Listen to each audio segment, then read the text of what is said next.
Hello friends and family members, welcome back to learn English with Rajesh. ఈరోజు ఈ video ద్వారా మీకు 8x11x40x5 స్పోకెన్ ఇంగ్లీష్ యొక్క సీక్రెట్ ఫార్ములాని మీకు చెప్పబోతున్నాను అనమాట.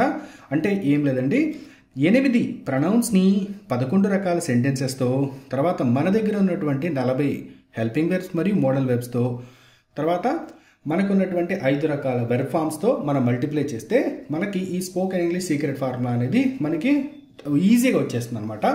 దీనిని బేస్ చేసుకొని మీరు చక్కగా ప్రాక్టీస్ చేసుకోవచ్చు. అయితే ఈ వీడియో ద్వారా నేను చాలా నిదానంగా చక్కగా మీకు అర్థమయ్యేలా చెప్తాను. తర్వాత ఈ వీడియోలో నేను ఎక్స్ప్లెయిన్ చేసినట్టు ఒక్కొక్క హెల్పింగ్ వెర్బ్ గురించి, మోడల్ వెర్బ్ గురించి, ప్రతి దాని గురించి కూడా మీకు డీటెయిల్గా మీకు పీడిఎఫ్లు కావాలనుకున్నా, వీడియో లెక్చర్స్ కావాలనుకున్నా మీరు ఇంగ్లీష్ విత్ రాజేష్ అనే యాప్ని మీరు డౌన్లోడ్ చేసుకోగలరు. ఓకేనా? థ్యాంక్ యూ అండి. చూడండి, ప్రొనౌన్ అంటే మనము ఏ సెంటెన్స్ అయినా సరే వీటితో మనము స్టార్ట్ చేయాల్సి ఉంటుందన్నమాట. ఈ ప్రొనౌన్తో పాటుగా మనము పేర్లను కూడా మనం ఉపయోగించవచ్చు. రాసి నేను మీకు చెప్తున్నాను. ఐ అంటే నేను, తర్వాత వి అంటే మేము, యు అంటే నువ్వు లేదా మీరు, దే అంటే వారు, హీ అంటే అతను, షీ అంటే ఆమె, ఇట్ అంటే ఇది. అయితే ఇక్కడ మనము ఒక సింగులర్ నేమ్స్ కూడా మనం ఇక్కడ రాసుకోవచ్చండి. అంటే రాజేష్, సురేష్, మహేష్ ఇలా మీరు రాసుకోవచ్చు అనమాట. ఇక్కడ నేను మళ్ళీ చెప్తున్నాను చూడండి.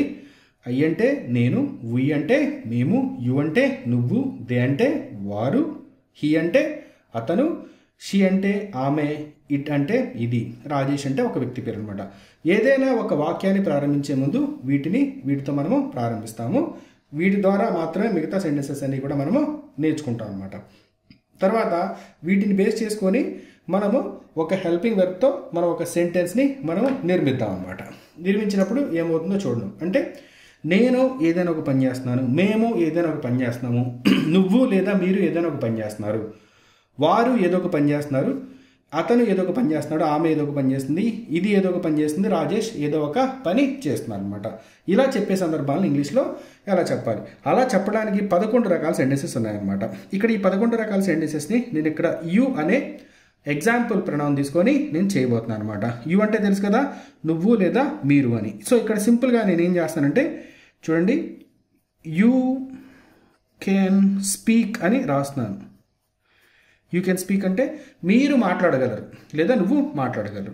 దీన్ని 11 రకాల సెంటెన్సెస్ ఎలా తయారు చేస్తారంటే చూడండి, యూ కెన్ స్పీక్, తర్వాత can you speak. You can speak అంటే నువ్వు మాట్లాడగలవు, కెన్ యూ స్పీక్ అంటే నువ్వు మాట్లాడగలవా అని మీనింగ్ వస్తుంది. ఈ సెంటెన్సెస్ అనేవి ఎలాగా మనకి చేంజ్ అయ్యాయో మొత్తం అంతా కూడా డీటెయిల్ వీడియోస్ అనేవి కూడా ఇంగ్లీష్ విత్ రాజేష్ అనే యూట్యూబ్ ఛానల్లో ఉంటాయి లేదా యాప్లో ఉంటాయండి. తర్వాత నువ్వు మాట్లాడలేవు అని చెప్పడానికి యూ కాంట్ స్పీక్, నువ్వు మాట్లాడలేవు. తర్వాత నువ్వు మాట్లాడలేవా అని నెగిటివ్ అర్థంతో మనం అడగటానికి కాంట్ యూ స్పీక్ మనం అంటాం. తర్వాత నువ్వు ఎందుకు మాట్లాడలేవు అని మనము ఏదైనా కారణం తెలుసుకోవడానికి మనం అడగటానికి వై కాంట్ యూ స్పీక్.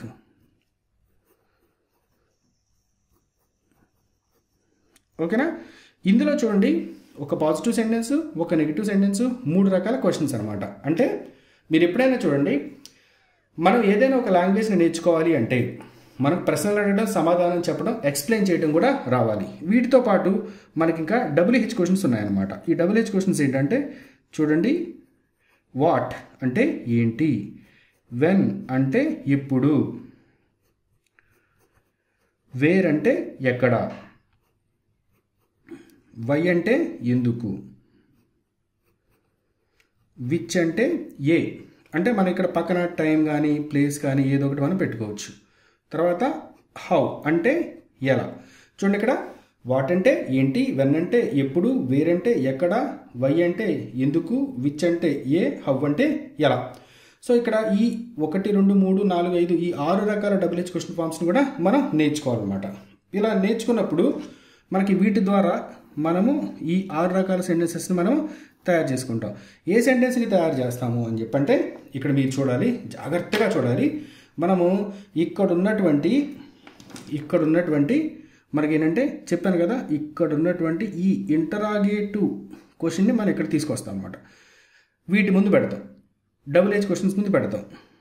తర్వాత కెన్ యూ స్పీక్. చూడండి, ఇప్పుడు ప్రతి దానికి కూడా అర్థం అనేది ఎలా మారిపోతుందో చూడండి friends. What can you speak, ఏంటి నువ్వు మాట్లాడగలవా. వెన్ కెన్ యూ స్పీక్, నువ్వు ఎప్పుడు మాట్లాడగలవు. వేర్ కెన్ యూ స్పీక్, నువ్వు ఎక్కడ మాట్లాడగలవు. వై కెన్ యూ స్పీక్, నువ్వు ఎందుకు మాట్లాడగలవు. Which time can you speak, ఏ సమయంలో మాట్లాడగలవు. హౌ కెన్ యూ స్పీక్, నువ్వు ఎలా మాట్లాడగలవు. ఇలా ఈ 11 సెంటెన్సెస్ అనమాట.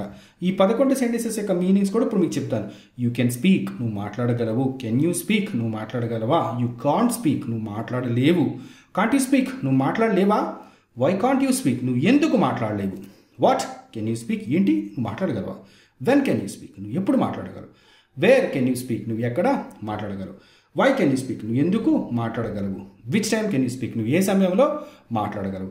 హౌ కెన్ యూ స్పీక్, నువ్వు ఎలా మాట్లాడగలవు. సో వీటిని స్పీక్ ప్లేస్లో మీకు ప్లే అని మీకు ఒక వెర్బ్ ఫామ్ పెడతానండి. పెట్టినప్పుడు మీకు క్లియర్గా అర్థమవుతుంది. యూ కెన్ ప్లే, నువ్వు ఆడగలవు. కెన్ యూ ప్లే, నువ్వు ఆడగలవా. యూ కాంట్ ప్లే, నువ్వు ఆడలేవు. కాంట్ యూ ప్లే, నువ్వు ఆడలేవా. వై కాంట్ యూ ప్లే, నువ్వు ఎందుకు ఆడలేవు. వాట్ కెన్ యూ ప్లే, ఏంటి నువ్వు ఆడగలవా. వాట్ కెన్ యూ ప్లే, నువ్వు ఏం ఆడగలవు అనే మీనింగ్ కూడా వస్తుంది. వెన్ కెన్ యూ ప్లే, నువ్వు ఎప్పుడు ఆడగలవు. వేర్ కెన్ యూ ప్లే, నువ్వు ఎక్కడ ఆడగలవు.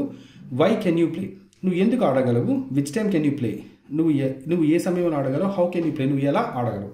ప్రతి క్వశ్చన్కి కూడా మనకి తెలుగు మీనింగ్స్లో మనకి ప్రత్యేకమైనటువంటి అర్థాలనే వస్తుంటాయి అన్నమాట. దాన్ని బట్టి మీరు ఎక్కువగా ప్రాక్టీస్ చేయాలి. ఈ సెంటెన్సెస్ మొత్తాన్ని కూడా మీరు బట్టి పట్టేయాలి ఫస్ట్. అంటే ఎలా అంటే చూడండి, you can speak, can you speak, you can't speak, can't you speak, why can't you speak. What can you speak, when can you speak, where can you speak, why can you speak, which time can you speak, how can you speak. అంటే ఇలా మీరు చాలా ఫాస్ట్గా practice చేయాలి. కానీ first స్లోగానే వస్తుంది. ఈ sentences గుర్తుంచుకోవడమే కష్టం అవుతుంది. తర్వాత మీకు ఈజీగా మీరు ప్రాక్టీస్ చేసుకోగలుగుతారనమాట. సో అర్థమైంది కదా ఫ్రెండ్స్. ఈ 11 సెంటెన్సెస్ని మీరు బాగా ప్రాక్టీస్ చేయాలి. ఇక్కడ ఇలా మీరు 11 సెంటెన్సెస్ మీరు ప్రాక్టీస్ చేసిన తర్వాత ఇప్పుడు మీరు మోడల్ వెర్బ్స్ని మీరు ప్రాక్టీస్ చేయాలి. అంటే చూడండి ఇదేంటంటే కెన్ అనేది దేనికి ఉపయోగిస్తామని చెప్పంటే ఎబిలిటీస్ని తెలియజేయడానికి మనం ఉపయోగిస్తాం, సామర్థ్యాన్ని తెలియజేయడానికి. ఇప్పుడు అలాగే మనం హెల్పింగ్ వెర్బ్స్ ఆర్ మోడల్ వెర్బ్స్లో మనం చూద్దాం అనమాట. ఫస్ట్ మనం హెల్పింగ్ వెర్బ్స్ చూద్దాం. Do, does, did. చూడండి, డూ, డస్ ప్రతిరోజు అలవాటుగా జరిగే పనులు, రెగ్యులర్ రిపీటెడ్ హ్యాబిచువల్ యాక్షన్ చెప్పడానికి do or does helping verbs మనం ఉపయోగిస్తాం. డిడ్ అంటే గతంలో జరిగిపోయిన పనులను తెలియజేసే వాటికి మనం డిడ్ అని ఇక్కడ ఉపయోగిస్తాం అన్నమాట. తర్వాత ఇక్కడ హ్యాజ్,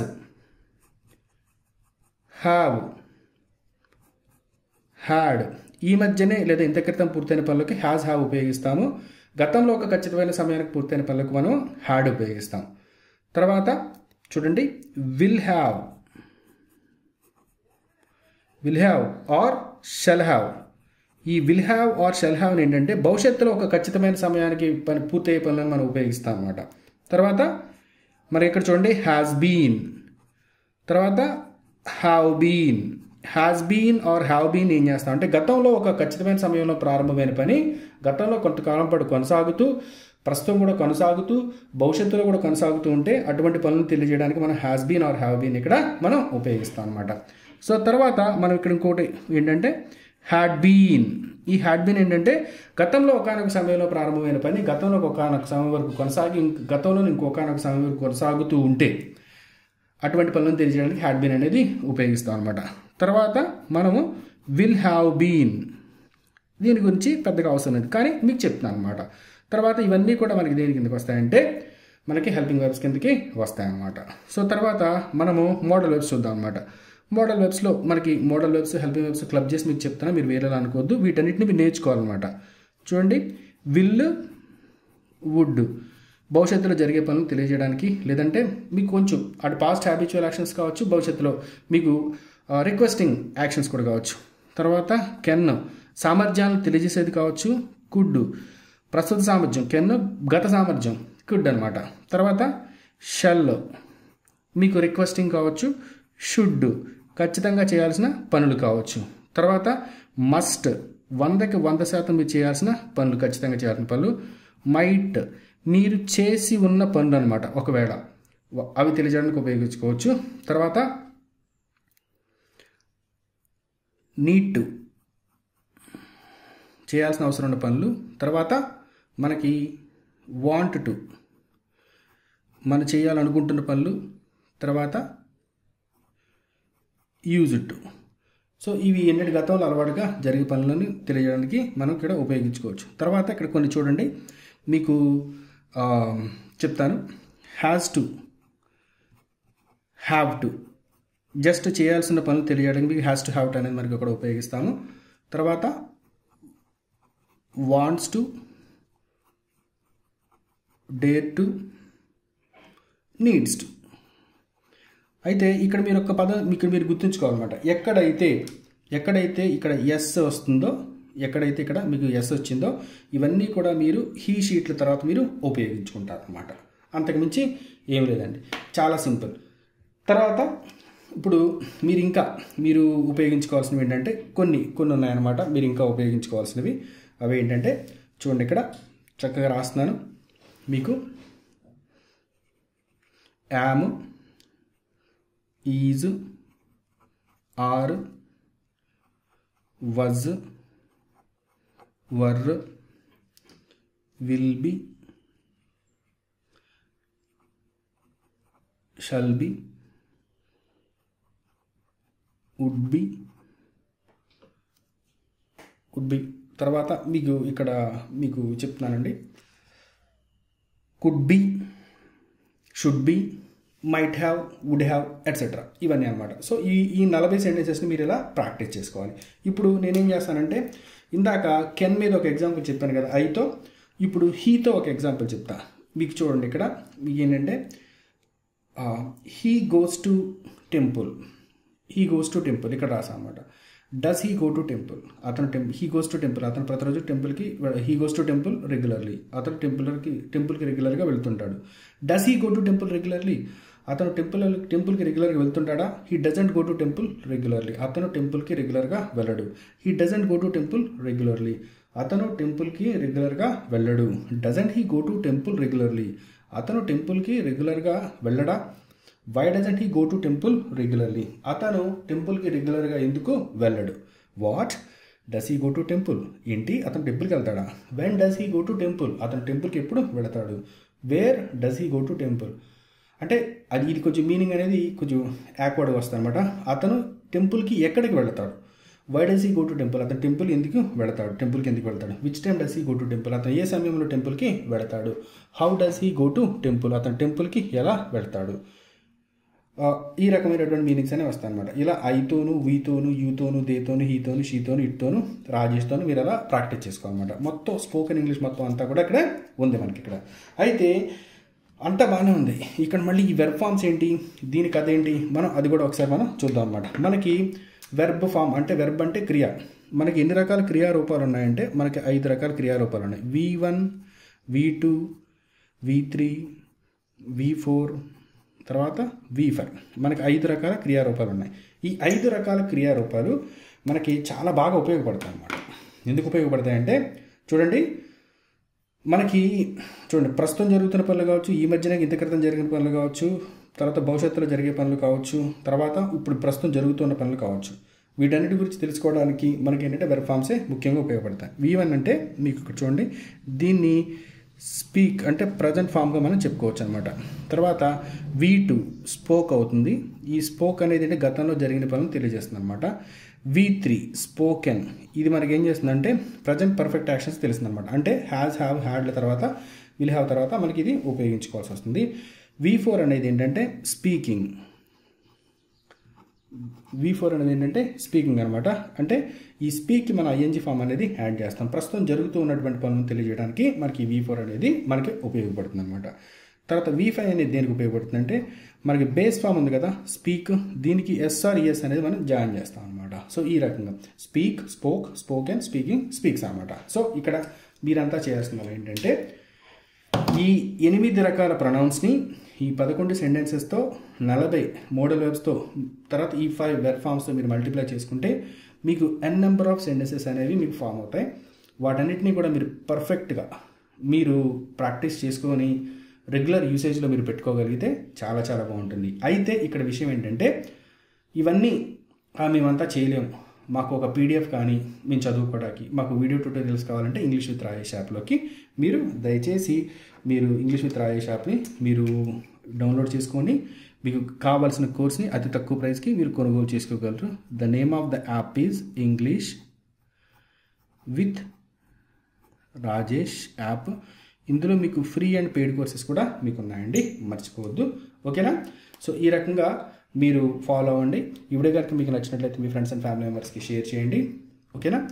దయచేసి ఇన్స్టాగ్రామ్ అకౌంట్ ఇంగ్లీష్ విత్ రాజేష్ని ఫాలో అవ్వండి, English with Rajesh YouTube channel follow అవ్వండి. Thanks for watching.